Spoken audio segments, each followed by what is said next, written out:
خب آقامون بله درست نوتیف ما رو میگاد. نوتیفا قرار ما رو بگاد.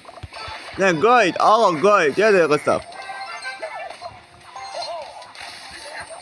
صبر که میتونم یه دمده بکنم جمعش کنم بتونم جمعش کنم.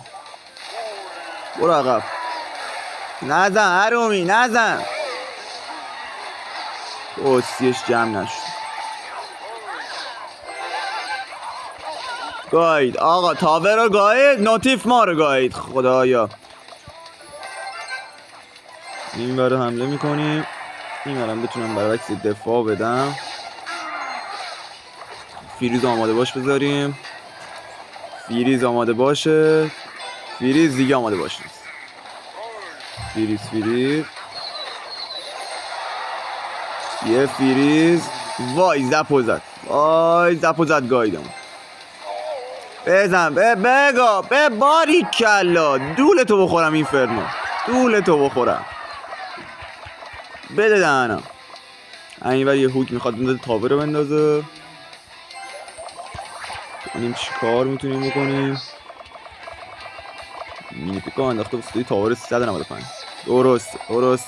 درسته. بیا عقب یکی دیگه مرس یکی دیگه تموم. اون تاورش هم رفت. نازا بیا وسط نت کسیش ننه مخابراتو نمیدا.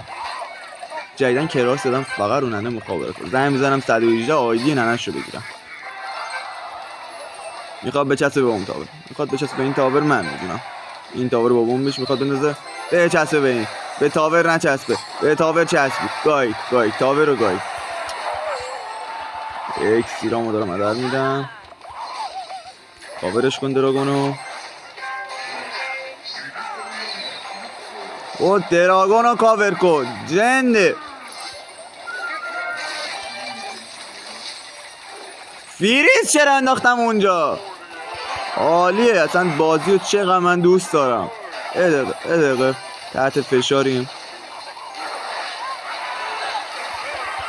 بازی بینه خودم بالون اصلا وقت نشد استفاده کنم. کاور میدی از پشت بالون میخوام برم رو تاورش. بالون بریم رو تاورش. یه زدملم این بر بلش کن. ما میریم واسه سه کردن.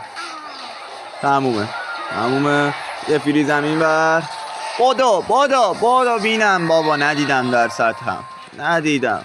پست خار مخابرات همین تریپونا رو میگم مخابرات زن تو گاییدم.